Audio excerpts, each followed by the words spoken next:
3:19 a.m. Malaysia Standard Time. The Strait of Malacca is 890 kilometers long and 2.4 kilometers wide at its narrowest point, the Phillips Channel between Singapore and the Indonesian island of Batam. Through that 2.4-kilometer gap moves approximately 30% of global seaborne trade by value and 25% of the world's oil supply. It is the most economically consequential waterway on the planet and, by geometric necessity, the most operationally constrained passage available to any naval vessel that needs to transit between the Indian Ocean and the South China Sea, without adding 1,200 nautical miles to the journey around the Indonesian archipelago. A carrier strike group transiting the Malacca Strait is not operating in a combat-favorable environment. The strait's width, 2.4 kilometers at the Phillips Channel, means every ship in the formation is within visual range of both shorelines simultaneously. The depth averages 25 meters in the central channel and drops to 8 meters at the edges, eliminating any submarine option except the main navigational channel, whose track is published in international maritime charts available to any party that wishes to know where a keel-deep ship must be on any given tide cycle. The commercial traffic is continuous. 80,000 vessel transits per year, the vast majority of them merchant shipping that does not stop, does not divert, and does not communicate its character beyond its AIS transponder signal. A carrier transiting the Strait of Malacca is surrounded by more surface contacts than any of its defensive systems were designed to manage simultaneously. The U.S. Pacific Fleet's assessment of the Malacca Strait transit risk had been a standing planning problem for 22 years. Every carrier transit through the strait received a threat assessment that had grown progressively more detailed as the plan's capability to position naval assets in the Indian Ocean and the South China Sea had expanded. The current threat assessment, prepared 48 hours before the transit began, had identified 5 specific risk categories ranked by assessed probability. Planned surface combatant interdiction was ranked 4th. Planned submarine positioning was ranked 3rd. Commercial vessel masking of a surface attack platform was ranked 2nd. The first-ranked risk was a combination of the 2nd and 3rd. A coordinated submarine and masked commercial vessel attack using the strait's own commercial traffic as concealment for weapons platforms that would be visually and electronically indistinguishable from the legitimate merchant traffic until the moment of launch. The assessment was ranked first because the intelligence community had been tracking a pattern for 9 months that had the specific characteristics of operational prepositioning, repetition, predictability and timing, and plausible commercial cover that held up at every inspection level below the threshold of intrusive forensic examination.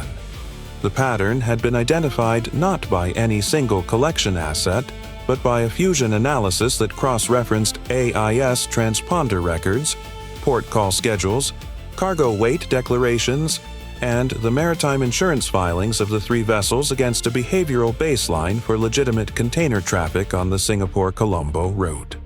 The analysis had taken a team of 7 analysts 11 weeks to complete. Its conclusion was a probable threat indicator without the confidence level required for preemptive action under the rules of engagement that governed engagement of vessels in the territorial and international waters of 3 sovereign states. 3 COSCO-affiliated container vessels operating under Panamanian registry had made unusually repetitive transits of the Malacca Strait. 8 transits each in a 9-month period, compared to an industry average of 2 to 3 transits for a vessel operating the Singapore-Colombo route. Their AIS transponders had been functional and consistent throughout. Their cargo manifests had been filed normally. 2 had been boarded by the Singapore Maritime and Port Authority for routine inspections in that period and had passed. The 3rd had declined a boarding at the edge of Indonesian territorial waters, which was within its legal rights. The pattern had been flagged to Indopacom and had been included in the transit threat assessment as a probable threat indicator without yet constituting an actionable intelligence basis for engagement. At 3:19 a.m., the 3 container vessels were positioned at intervals along the carrier group's transit route through the northern strait. The plan, Type 096 submarine that had been running at periscope depth in the main navigational channel, 11 nautical miles ahead of the carrier since 1:47 a.m.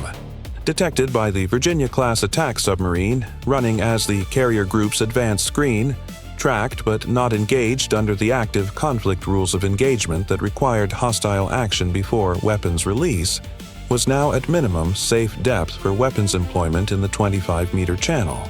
3 container vessels, 1 submarine. The carrier group proceeding at 14 knots through the narrowest navigable channel in the operational theater. At 3:19 a.m., all 4 platforms activated simultaneously. The Type 096 released 4 YJ-18 anti-ship cruise missiles from its vertical launch system in a 15-second window. The YJ-18's submarine-launched variant required no external targeting. Its seeker would acquire the carrier's radar cross-section autonomously in the terminal phase. In the Strait's confined geometry, with the carrier's radar cross-section visible against the flat water from any bearing, terminal acquisition was a geometric certainty. The 3 container vessels, on the signal from the plan's command network that had been transmitted through a commercial satellite phone relay operating on a frequency band that the carrier group's electronic surveillance was not configured to monitor in real time, activated concealed weapons systems that the Singapore MPA inspectors had not found because they were not in the inspection sample areas. Each vessel carried a deck-mounted YJ-12B anti-ship missile launcher concealed beneath a standard 40-foot container whose roof panels were hinged. 6 launch cells per vessel. 18 YJ-12B missiles in total. The container roof panels opened at 3:19 a.m. The launchers elevated to 45 degrees. The missiles fired in staggered 2-second intervals. Total weapons in the air at 3:19 a.m. 4 YJ-18 from the submarine, 18 YJ-12B from the 3 container vessels. 22 weapons, in a strait 2.4 kilometers wide. The geometry was the adversary's primary weapon. The YJ-12B's Mach 3.0 terminal sprint, combined with the close range at which the 3 container vessels were positioned. The nearest was 8 nautical miles from the carrier's current position, meant that terminal phase engagement windows measured in seconds rather than minutes. An SM-6 engaging a YJ-12B at 8 nautical miles initial separation had approximately 4 minutes from launch detection to CIWS engagement threshold. In open ocean, 4 minutes was workable. In the Malacca Strait, with 80 simultaneous commercial radar contacts on the Aegis display and the electronic noise of Singapore's maritime communications infrastructure degrading passive sensor performance, 4 minutes was the entire engagement envelope from detection to CIWS. The E-2D Hawkeye, on continuous airborne patrol above the strait, had been tracking all 3 container vessels since 1 a.m., not as threat contacts but as tracked commercial traffic in the mandatory reporting zone. Its radar picture showed 83 active commercial vessel contacts in the carrier group's immediate vicinity when the container roof panels opened at 3:19 a.m. The launch signatures, the thermal and electromagnetic signature of 18 YJ-12B motors igniting simultaneously, were detected at 3:19 a.m. The E-2D's tactical coordinator transmitted the threat classification at 3:20 a.m., 61 seconds from launch to classification. In a Mach 3.0 engagement envelope at 8 nautical miles, 61 seconds was a significant fraction of the total available engagement time. The Virginia-class attack submarine had been tracking the Type 096 since 1:47 a.m. and had been holding its engagement solution at high confidence since 2:31 a.m. When the YJ-18 launch signatures appeared on its passive sonar, the hydraulic transient of the VLS outer doors, then the motor ignition. The Virginia's commanding officer had his engagement authorization already confirmed from the pre-delegation order that covered active weapons release by a plan asset. He released an Mk-48 at 3:19 a.m., concurrent with the container vessel launches. The Mk-48 transit time to the Type 096's position at 11 nautical miles, approximately 11 minutes. The carrier group's Aegis engagement architecture activated against the inbound threat simultaneously across all surface combatants. The cruiser and 3 destroyers, all within the Strait's navigational channel, with the geometric constraint that their VLS systems had to fire at precisely calculated angles to avoid striking the shoreline or commercial traffic on crossing trajectories. The Strait geometry had been pre-modeled in the Aegis Fire Control System's engagement template before the transit began. The restricted waters engagement template reduced the available firing arcs by 68% compared to open ocean engagement geometry. The fire control officer had briefed this reduction to the commanding officer before the Strait transit commenced. The commanding officer had acknowledged the brief and proceeded. The transit was required. The reduced engagement envelope was a condition that had to be accepted. SM-6 interceptors launched against the 6 YJ-12B tracks with the most compressed engagement timelines. The missiles from the nearest container vessel, 8 nautical miles out, which were already supersonic and accelerating toward their terminal sprint. 4 SM-6 in rapid succession from the cruiser's forward VLS cells, firing within the available arc. 3 of the 4 YJ-12Bs in the first engagement tranche were neutralized in the outer zone. The 4th reached the ESSM engagement layer and was neutralized at 3.1 kilometers. The second container vessel's 6 missiles arrived from a bearing 22 degrees off the first salvo. A different approach angle that forced the fire control system to reassign interceptors from a geometry that had been pre-solved to a geometry that required real-time calculation. 4 of the 6 were intercepted by SM-6. 2 penetrated to the CIWS layer. Both were neutralized at close range by the destroyer assigned to the southern screening position. The third container vessel's 6 missiles arrived simultaneously with the submarine's 4 YJ-18s, a timing that was not accidental. The YJ-18's subsonic transit phase had been calculated to place it in the CIWS engagement zone. At the same moment, the third container vessel salvo entered the outer engagement zone, dividing the fire control system's tracking capacity between 2 simultaneous threat categories at 2 different speeds. YJ-18 at 0.8 Mach, YJ-12B at Mach 3.0. Same arrival time window. Different engagement solutions required. The carrier group's fire control architecture managed the simultaneous engagement by assigning the cruiser's remaining SM-6 capacity to the YJ-12B high-speed tracks and allocating the forward destroyer's SM-2 battery to the YJ-18 subsonic tracks. The SM-2 against a YJ-18 at subsonic transit was a manageable engagement probability. The SM-6 against a YJ-12B at Mach 3.0 in a restricted waters firing arc was at the outer edge of the system's certified engagement envelope. 4 of the third container vessel's 6 YJ-12Bs were intercepted by SM-6. 2 reached the CIWS layer. 1 was neutralized at 1.8 kilometers.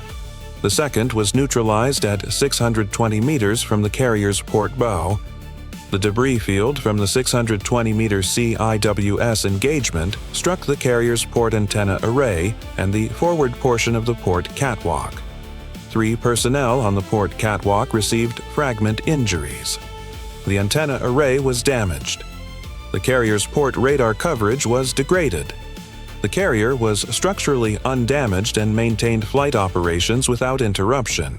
The 4 YJ-18s from the submarine were processed by the forward destroyer's SM-2 battery and the carrier's own ESSM cells. 3 were intercepted in the outer and mid-range zones.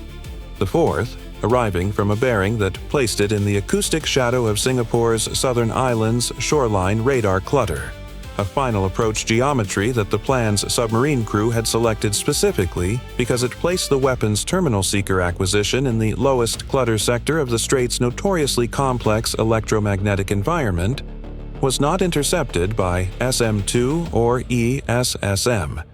It reached the CIWS layer at 740 meters. The carrier's CIWS engaged. The burst was accurate. The YJ-18's motor section was severed. The warhead section separated and impacted the water 90 meters off the carrier's starboard bow. The proximity fuse activated. The warhead detonated underwater at a standoff of 90 meters from the hull. An underwater detonation at 90 meters from a carrier hull in a 25-meter deep straight channel is not the same as an underwater detonation at 90 meters in open ocean. The shallow water reflects and compresses the pressure wave rather than allowing it to dissipate. The carrier's sonar dome and keel received the reflected pressure event at approximately twice the intensity that the same detonation would have produced in deep water. Significant stress was logged in the keel monitoring systems. The sonar dome was assessed as possibly compromised. It would require an underwater assessment before the next operational employment of the sonar system. The ship's damage control teams reported no flooding and no structural breach. The carrier was undamaged in the conventional sense. It had absorbed an underwater pressure event that it would carry through the remainder of the transit and that would require detailed assessment at the next port of call. At 3:27 a.m., 8 minutes after the first weapons activation, the active engagement phase was complete. All 22 weapons had been neutralized or had produced effects before hull impact. The carrier's flight deck had not suspended operations. The straight transit continued. The Mk-48 reached the Type 096's position at 3:30 a.m., 11 minutes after release. The Type 096 had detected the Mk-48 on its own passive sonar at 3:24 a.m. and had attempted an emergency ascent using the shallow water column to surface in the hope of denying the Mk-48 its depth profile engagement. A submarine at the surface in the Malacca Strait's main navigational channel at 3:24 a.m. was a collision hazard to the commercial traffic it was surfacing into. The Type 096 surfaced at 3:26 a.m., transmitting a distress signal on the International Maritime Frequency. The Virginia's commanding officer had the Mk-48 on wire guidance. He received the distress transmission and immediately requested CENTCOM guidance. CENTCOM's response at 3:28 a.m., the weapon had been released in response to confirmed hostile action. The decision to hold or continue was the commanding officer's under the standing rules of engagement. The commanding officer held the weapon at 3:29 a.m. He had 60 seconds before the wire guidance range limit. He held. The CENTCOM follow-on at 3:30 a.m. confirmed. Surface status assessed as cessation of hostile action. The weapon was commanded to safe. The Type 096 remained surfaced in the navigational channel. Malaysian Coast Guard vessels were already responding to the commercial shipping distress calls the surfacing had generated. The 3 container vessels were in international waters at the time of launch. The MPA boarding that had passed 2 of them had not found the concealed launch systems. The boarding authority for the 3rd had been within its legal right to decline.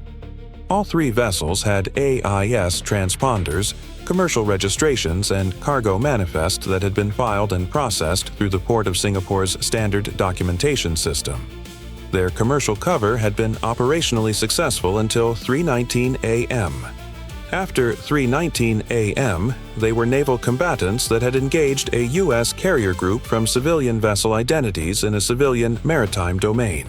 The rules of engagement that covered engagement of a combatant vessel that had fired on U.S. forces were explicit and had been invoked.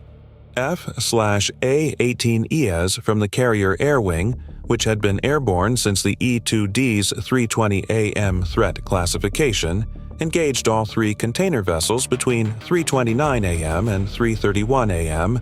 with Harpoon anti-ship missiles and precision-guided munitions. All 3 vessels were assessed as non-operational on the water by 3:33 a.m. The maritime distress calls their crews transmitted were logged, and the location coordinates transmitted to the Malaysian Maritime Enforcement Agency and the Indonesian Sea and Coast Guard. Recovery operations for the vessel crews were the responsibility of the coastal state maritime authorities whose waters the vessels were in. At 3:35 a.m., the carrier group cleared the Phillips Channel and entered the Singapore Strait. The 2.4-kilometer bottleneck was behind it. The Strait of Malacca's commercial traffic continued without interruption throughout the engagement. The container vessels' weapons employment had occurred at distances from the commercial shipping lanes that kept the engagement effects away from merchant vessels. The AIS transponder records showed that 47 commercial vessels had been within 15 nautical miles of the engagement at the time of the weapons exchange. None had reported being struck by weapons or debris. The collision hazard from the surfaced Type 096 had generated 17 emergency radio transmissions from vessels that detected it on their own radar. All 17 were logged. The vessels diverted around the surface submarine without incident. Time from first weapons activation to end of active engagement, 14 minutes. Time from end of engagement to clearing the Phillips Channel, 8 minutes. Plan weapons employed. Type 096 submarine, 4 YJ-18 anti-ship cruise missiles, 3 COSCO-affiliated container vessels, 18 YJ-1-2B anti-ship cruise missiles. Total, 22 weapons from 4 platforms. Intercept rates, YJ-1-2B from container vessels, 88.9%, 16 of 18 neutralized before hull impact, 2 to CIWS, 0 hull hits. YJ-18 from submarine, 75%, 3 of 4 intercepted, 1 CIWS engagement producing underwater detonation at 90 meters standoff. Combined intercept rate, 86.4%. Effects: carrier sonar dome. Pressure event from 90-meter standoff detonation. Operational assessment pending. Port antenna array. Fragment damage from 620-meter CIWS debris. Port radar coverage degraded. 3 personnel minor to moderate fragment injuries from catwalk debris field. Carrier flight operations uninterrupted throughout. All escorts undamaged. Type 096. Surfaced at 3:26 a.m. Weapon held at 3:29 a.m. on cessation of hostile action assessment. Crew status pending Malaysian Maritime Authority recovery. 3 container vessels. Assessed non-operational on water at 3:33 a.m. following F/A-18E engagement.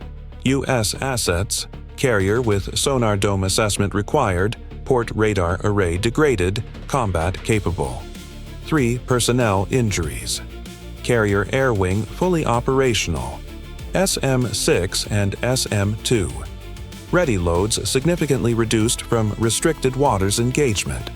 Replacement required within 7 days to restore full engagement depth. The plan had pre-positioned 4 weapons platforms in the world's most commercially congested shipping lane, using the lane's own legal and commercial architecture as operational cover for combatant systems.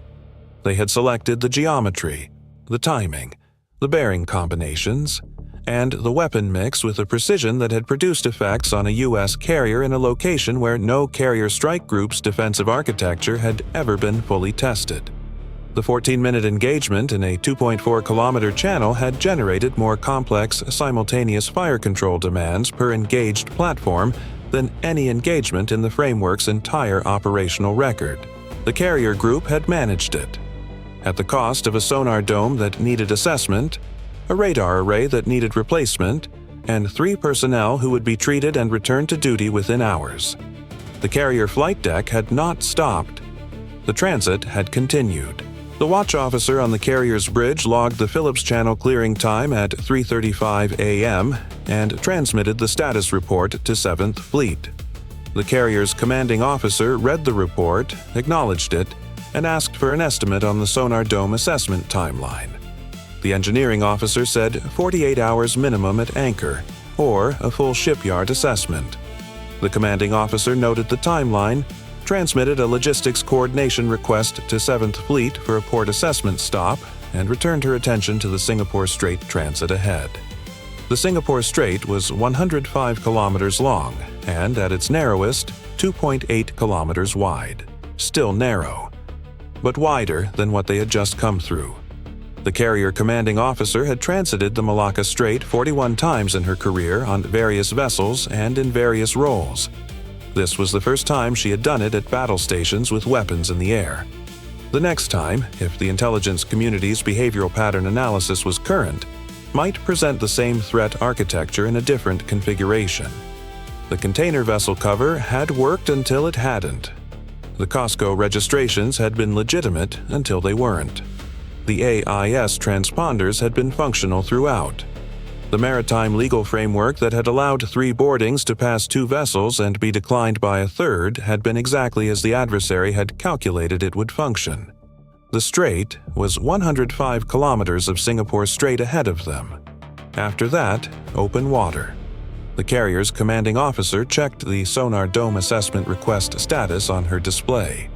The engineering officer had already submitted it. She returned her attention to the channel.